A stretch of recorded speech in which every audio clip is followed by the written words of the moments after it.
the guys from Ping, they've kind of shown me how much the equipment matters. I just love that I can hit any shot I kind of want. We're going to be able to tell some fun stories about what goes on here to help golfers play better golf.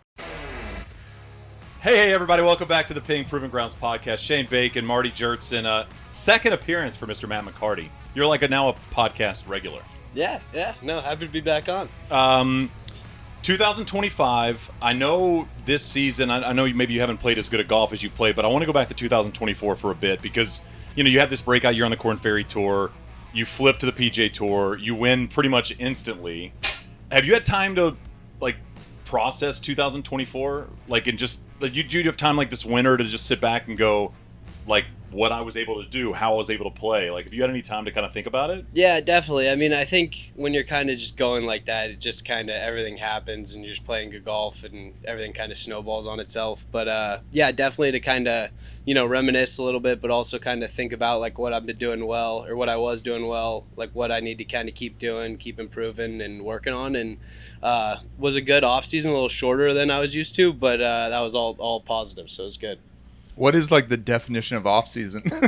Yeah, it's only a few weeks, basically, yeah, right? Yeah. This year, I mean, it flew by. It seemed like it was just it was 6 weeks, but it flew by in a couple. So yeah, it was good. I mean, a lot of sitting on the couch watching football after 29 events in a year. But yeah, no, it was fun. Nice to spend time with family and friends and just kind of not be bouncing around city to city every week is kind of nice. But yeah, it's good. What type of practicing, training? What did you kind of do during the off season here? I think a lot of just kind of my body was kind of a little run down after last season, so just trying to kind of recover a little bit strength training, get back in the gym, lift some weights, and but yeah, and then just kind of give yourself some time to rest. I think mentally as well, just kind of turn your brain off from golf a little bit. But yeah, it was good, and I spent the holidays and excited to kind of get going out here too and be right back in it. We were talking before we got going about you shooting 59. You said your fourth professional tournament. Is that what you said? Or fourth professional round? Is that right? Fourth professional tournament in the Wyoming State Open. Yeah, and you said, one of the hardest things, and we've talked a lot about it's cliche in professional golf, is the round after, and you're you go out there and you shoot even. I'm assuming in a way you start 2025, you have this incredible 2024, and it's back to the grind. You hear players talk about the first win on the PGA Tour, and then Thursday comes around and it's, you're even again, right? You're tied with everybody else. Has it been difficult to kind of jumpstart 2025 after what happened last season, or have you been energized to get the year going? No, I mean, I think got kicked in the teeth a little bit early at Century. I mean, shooting 6 under on Friday, thinking I played okay, and just getting lapped by that entire field. But yeah, no, it's been good, and I think it's definitely different out here. The courses are a little bit more challenging. Obviously, the caliber of other players is higher, so. Yeah, you're a little off out here, and you kind of can get exposed a little bit. But it's exciting and dream come true to be out here, and especially growing up in Phoenix and starting on the West Coast swing, very comfortable, kind of getting some events in California. Went to college there and haven't really played tournaments there in the last 3 years. So it's been a lot of fun to kind of be back around home and back around a lot of friends and family too. It's been good. You've I think shooting 59, you got the capability of going low. How does that? And then you're talking about Century where the scores are really, really low, obviously. Talk about that mindset of continue to make birdies. I mean, when you won last fall, you were 24 under? 23, I think. 23 under. Yeah. So just what's it like to kind of be in those tournaments where you have to keep making birdies, shoot 6-7 unders a day? Yeah, I mean, you kind of just got to keep looking at the pin and just visualize seeing it go close, but really not really kind of think about where you're at, and literally each hole is kind of its own thing. And once you get to 5, 6, 7 under, I think that's a thing that you learn a lot, or at least I learned a lot on the Korn Ferry Tour. I mean, you shoot 3, 4 under out there and you're kind of getting laps. You kind of got to learn how to shoot 6, 7, 8, 9 under par a lot of times, and it's very important to kind of just keep the pedal down when you're out there and on a good day, and then days when you're kind of off, just kind of figure out how to scrape something around out there. What do you think when you look back on 2024, the run you had on the Korn Ferry Tour, you win the 3 times and then you went on the PGA Tour, when you took some time to kind of think back to the season, how well I played, all the good stuff, what do you think you did the best? What was the part of your game, mentally, physically, whatever the case may be, that you feel took you to that place? Honestly, I think more than anything, and a lot of what I've been talking about with a lot of people on my team the last few weeks is just I was just playing golf. very simply put, but not like, thinking about golf swing, not thinking about like my stroke, putting, but just kind of trying to visualize each shot, commit, and just kind of hit it as close as you can, try to make the ball in the hole as quickly as possible. But I mean, just that joy that comes with that of just playing the game and just playing golf in general, I think is super important for me, but also like to have success and just kind of that freedom that comes with that is usually the best thing for me. Yeah, I mean, like Marty, we had this window. I do the Corn Ferry Tour, on TV, and I remember Matt. I think he'd won a couple times at this point. Maybe we're like in Utah or something, and we have him in the window, and I was pumped because like he'd been playing so well, and I've known Matt for a while, and you played okay in the opening round. You might have shot like 1 under. And you're like, all right, I mean, it's fine. He's having a good season or whatever. And I think the next day he shot like 10 under. And I'm like, oh, he is having fun. Like, this is really fun right now when you're able to, even when the round's not going your way or the opening round's not going your way, you're able to kind of like lock back in. And that stretch has to have been the best golf you've played in your life, that run on the Corn Ferry. Yeah, and I think too, like you said, I mean, you shoot like 1 under the first round on a pretty easy course in Utah, and it's like, you can't put too much emphasis on like how you're playing. Like sometimes you play good and you just kind of the scores aren't there, and then it's like you come out the next day, and that's the great part about golf is you always got another chance the next day and a ton of rounds out here. So yeah, it's definitely good, but that mindset's definitely super important. Now tell us a little bit about the week at the Black Desert Championship. Like you showed up at the course. It's a course nobody had played before. I know watching it on TV it was amazing.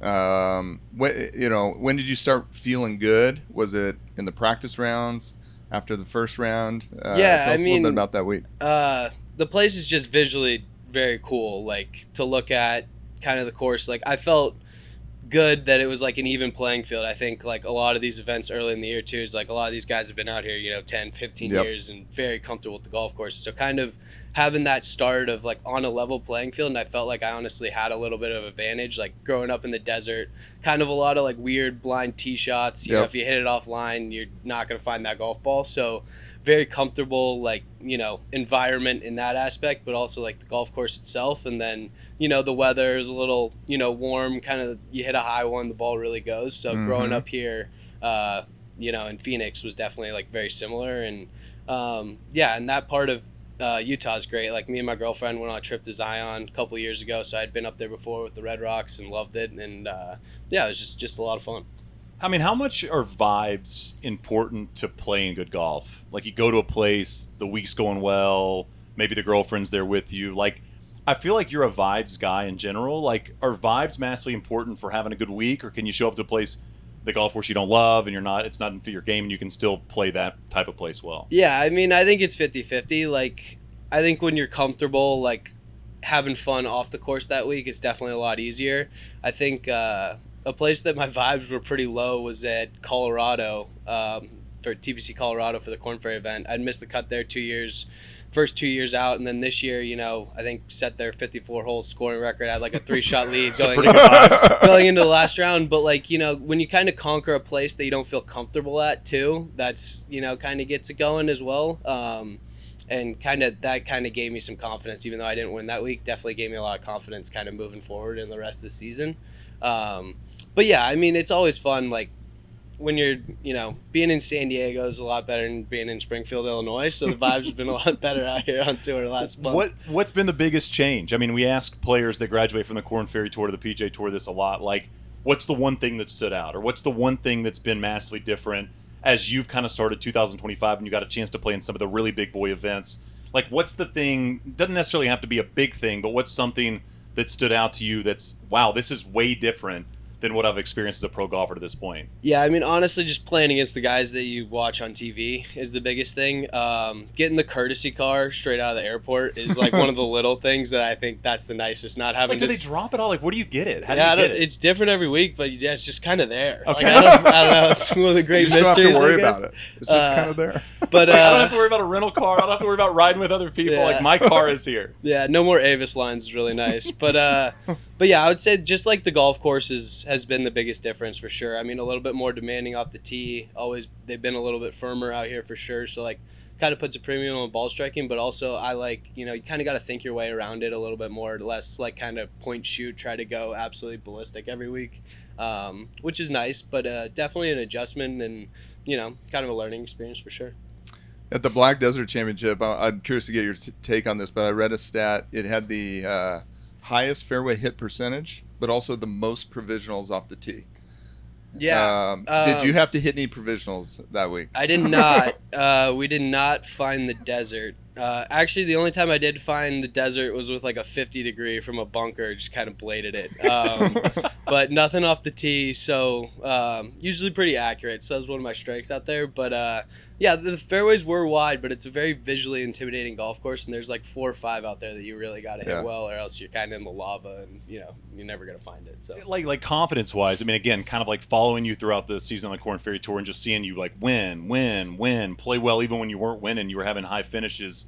Like I go to the 18th hole on Sunday, and the way you were able to kind of close that thing out, it's a par 5. Again, if you spray it, it can get you in trouble. I think you might have had a 1 or 2 shot, maybe a 2-shot lead at that point. Yeah. And it's like smoke a tee shot, and then you hit that second shot to like 10 feet, 15 feet for eagle. It's just, to me, it like encapsulated your year, is my confidence in my game to be able to close something out like that. Yeah, and I think that's a big part of it. I mean, you got to kind of stay aggressive. You get a little timid out there, and you try to play a little conservative, and then if that shot that you're hitting conservative doesn't go well, puts you in more of a bad spot, you're better off kind of just trying to get it as close as you can and make the next one a little bit as easier. But that was definitely my mindset. I'm like, I could hit 3-wood off this tee, but then I got, another longer iron in, and I've been hitting my driver well, so kind of get as close as possible. And being able to be on that green in 2 and being able to like 4 or 5 putt to win was definitely very, very assuring. I can let myself relax. Yeah, you could actually smile on the walk up. Matt, tell us a little about what's going on in your bag. You still rolling the Tyne C center shafted? Yeah. Not much has changed. Obviously, like the new wood's coming out, so kind of been tinkering around. Finally figured it out. How to week kind of with the short off season. It was kind of tough to, not playing a lot to kind of really, trust something in the bag. But after this last week, being back in Phoenix and going out to Ping, Thursday, the boys got me dialed again, and the new driver's been great, and spinning a little bit less, launching a little higher for me, which is great, and, gain some distance and a little bit of speed. So it's been great. This is 449 LST? Yeah. Nice. Yeah. So I went down to the 9, and then I like seeing loft, so went back up to the 10.5, turned it down. It's at about 9.5. Added a little hot melt, I grew up a lefty, kind of just playing whatever, so I've been learning a little bit about kind of tinkering around with some clubs, but yeah, the guys here are awesome, and kind of get you going and put you in that perfect zone, so it's been good. Sweet. Yeah, being a lefty, growing up, and you're like, I'll just use this, I guess. This is the club I'm going to use, and I'll just make it sing. It's just so fun that now, I mean, even with 440, it's like the 4-wood and the 7-wood and the 9-wood, like all the options for a lefty golfer being the same as a righty. I mean, it definitely feels different than when we were like teenagers, Yeah, 100%. That's kind of been a big thing for me, like the last 3-4 years of just kind of learning about the equipment, and you can, if you kind of want to make the ball do something, you can have that advantage, just based on the club that you're using. So it's been nice for sure. Have you been able to have some fun? Like, I mean, you have this crazy 2024, and then you kind of run right into 2025. Like, have you stepped away from the game at all and been able to like enjoy it or go do anything, or has it mostly been chilling, relaxing, just preparing for the season? Yeah, a little bit of both. Me and my girlfriend took a really nice trip for like a week in Montana this winter, so that was nice. You guys are like you're like not beach. I mean, you're like going to the Zion National Park in Montana, like that's your vacation. So like likes doing hikes and stuff like that, and we were going to Maui, for New Year's, so we figured we had the beach covered, and it was kind of cool to do something like that. And it'd been a while since I'd been on a plane without the clubs, which is always a nice feeling. It feels like you're always like forgetting a bunch of stuff, but it was nice. You get a skier, snowboarder? Not anymore. I haven't been in a while. I'm too afraid I'm going to hurt myself. Oh, smart. Yeah. You don't want to do that, and you like just waste a year because you have an ACL injury or something silly. The win, obviously, you get into a lot of these major championships. So I mean, you're looking ahead at 2025. I know Phoenix has been big for you in terms of circling it, just because you grew up here and you've been out to the Phoenix Open a whole bunch. So I want to talk to you about that a little bit. But as we inch closer to Augusta, like, is it on the brain? Do you think about it? Have you got a chance to go out there and play around at the golf course yet? I haven't been out yet. I've been thinking about it, kind of. I was thinking about it last week, and maybe in another week if the weather kind of turns. But I think it snowed there like a week and a half ago. I was like, I don't know if that's probably not a good practice round of the snow. Ready for me yet. But no, I'm definitely circled on the calendar, and with the U.S. Open, the Players, and the PGA as well, and waste is kind of, this environment I feel like is, I'm going to feel very similar to that out here as I will, those weeks. So kind of good prep that week, to kind of get those nerves going a little bit and that excitement, but yeah, definitely excited to go out there and kind of see it and, step on the grounds out there. Will be very special for sure. What was your first Phoenix Open experience? Like, do you remember how old you were or whatever when you came out for the first time? We moved here from Seattle and I was like 10 or 11, and I think I came out here every year. So I was, 11, 12. We'd do like, probably a little bit too young at that point to do the standard bearing, but just following my dad around, watching guys hit balls, putt, obviously kind of once I got a little older, weaseled my way into 16 in that atmosphere. So, yeah, growing up out here, I think that's kind of a big part of like what I think about golf, and like that it's fun and it's nice when you see the guys kind of like buy into that atmosphere. And I think this is one of the most well-run tournaments of the year, and just kind of, how much like the community here builds it up, and the support for it obviously, but also like just the atmosphere. It feels like you're just played the back nine out there today, and 16. That's how you got to feel like when you're playing an NBA game or an NFL game or something. It's just insane. It's a different feeling. So but yeah, it's a lot of fun, and just like golf should be fun, and especially like when you're doing it at a high level like this, to have that many people out watching you play is a really cool thing for sure. Were you did you do standard bear? Yeah, when you were a kid? I did it a few years growing up. So my biggest memory is Ken Duke. I think he was just nice. Like, a lot of the guys locked in all the time, and I think especially out here, you kind of got to put your blinders on a little bit.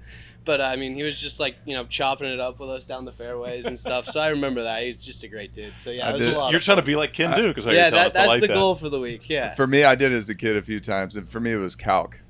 Really? Yeah. Oh, he was so nice to us. So I always remember that. But yeah, you always remember both, right? Because like I know the guys like when I was a kid that were really nice, and then I remember the guys that weren't so nice. Like you kind of remember both ways. I'm not We're not going to throw names out, but there was definitely those people as well. But yeah, no, it's cool. And like growing up out here, I don't feel that far removed from being a kid and wanting an autograph and getting a ball from someone. So like, to kind of have, it's pretty surreal that they want my stuff now. But it's definitely a very cool feeling for sure. How about how the course plays? Like, you've obviously played it casually a bunch of times, and then here it is. You play it during the tournament. Things are a little more spicy. What are the biggest differences you're noticing course setup? Yeah, it's just a lot firmer. Played out here a lot in December. And, they kind of protect it a little bit, keep it a little hairy, a little softer. Yeah, so it's definitely going to have a little bit more spiciness to it this week for sure. But yeah, it's kind of nice because I think it's a fairly long golf course, especially when it's soft. So like if you're hitting in the fairways out here, you can actually give yourself a lot more wedges and a little bit more kind of like scoring opportunities when it's firm like this. Par fives get a little bit more manageable. But then at the same time, those par threes get a little bit more intimidating when you're coming in with like a 5-6 iron and the greens are concrete. So it'll be a fun week. I always have felt like the par threes here are like a lot tougher than we give them credit for. Yeah. You think about the ones on the back nine. They're not cake holes. And obviously, if you were playing 16 casually with some buddies and you're hitting wedge and it's whatever, but the fact that, it's in that tournament environment, like you said, the NBA level environment, I feel like that's the part of this golf course that can eat you up a little bit. Yeah, for sure. And being very comfortable out here, like just playing it a lot, it's definitely a lot different, when the stands are up and the people are around. And, I haven't played a tournament round yet, but there's more people out here on a Tuesday today than most PGA Tour events. You said 50 people are cheering you on for your second ball. You're like, thank you very much. That's very fun. Yeah, first one win the water, but yeah, I appreciate it. So thank you. I'm assuming, and again, we've talked about this, so, like Max Homa, wins at Riviera, and he's talked about,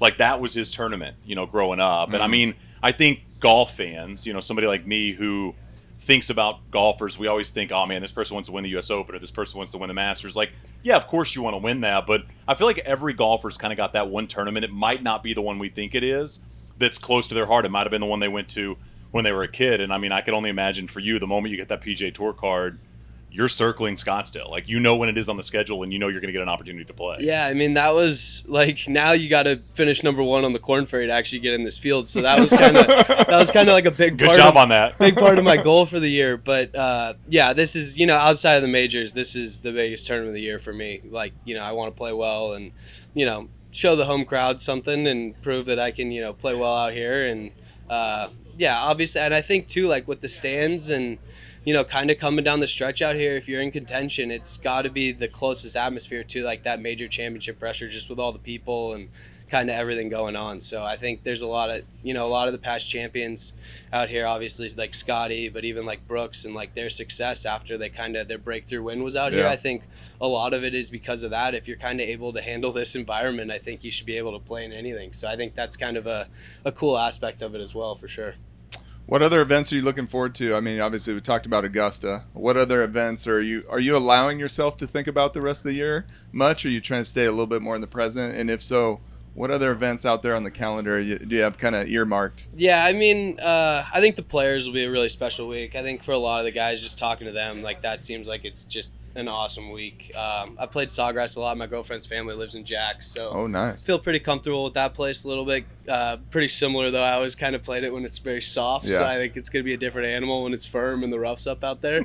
But yeah, I mean, trying to kind of keep it like 1 week at a time. I think this West Coast swing I was very excited for. I mean, being at Torrey 2 weeks ago was really cool. Like, grew up going out there. I watched the U.S. Open in 2008 when Tiger won, obviously. Yep. So just kind of being at some places that you've watched on TV is like very cool. But yeah, Torrey was a pretty sweet week. And but yeah, this, being home in Phoenix and getting to play the Waste is pretty awesome. Well, I mean, it feels like, you think about what they've done now with the Players, and I'd say the Players and like the Ryder Cup are probably the two events closest to this one, in Phoenix. I mean, it's raucous. There's people out there. They're excited to be there. The crowds are big. Like, they do an amazing job with that tournament.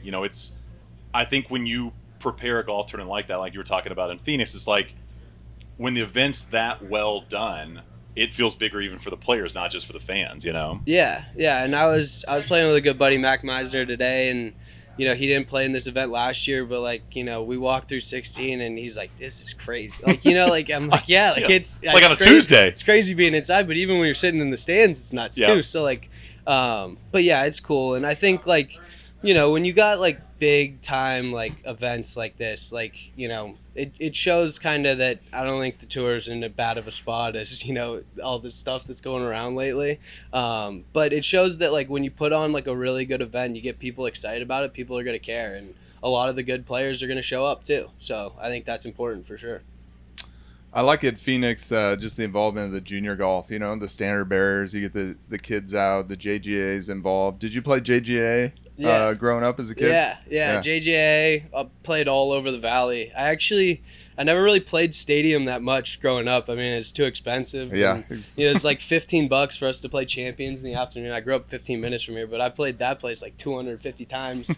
I didn't really play out here till, getting status on Corn Ferry and was able to kind of, play and practice out here. So that definitely felt like kind of like a special thing for me too. So it's, to be able to play an event out here is definitely, kind of next step of that for sure. Yeah. You said you've been in the area for the last couple of weeks. When did you get back? Back from Torrey? You were back in Arizona? Yeah, I came back after Torrey, and do you have your checklist of like, I've got to go eat here, I've got to go to this place? Yeah, hit basically all my favorite spots already. So yeah, we're good. I've been eating well all week, and honestly, just being at home with my mom and kind of sleeping in the bed I grew up in, but having some home cooked meals is nice too after being on the road all the time. That's got to be kind of surreal, right? You're like, this is the house, this is the bed. Now I'm playing in the golf tournament. Like all of these kind of mixed emotions, I'm sure, has got to be exciting, but it's also kind of got to feel wild. I'm sure you have moments throughout the week where you're kind of like, what the hell's going on here, Yeah, no, it is crazy. And like, pulling into my house with like the courtesy car is definitely a different feeling. Marty was saying that as well. He said he drove down it. When he played in the Phoenix Open, he said he was driving down his neighborhood in a courtesy car. Yeah, so it's a weird feeling. But yeah, it's crazy. I'm also used to it taking like 15 minutes to get here, so it's going to be a real adjustment knowing it's going to be like an hour this week with all the traffic, so that'll be a little took me a couple of minutes to get into parking today as well. Well, Matt, I mean, the progression of your game has been incredible to watch. It's felt rapid over the last 11 months or so, but it's been so cool to watch, and like you getting more comfortable in the moment and being able to like flip right into that winning mentality on the PGA Tour is incredible. So good luck the rest of the way. Excited to see you in the majors. Excited to see you play Augusta and the Players and all that stuff. And continued success because, like I said, it's been awesome to see. Yeah, thank you very much. I'm Keep very it going. excited for the year. Yeah, appreciate it. That's Matt McCarty. This is the Ping Proving Grounds podcast.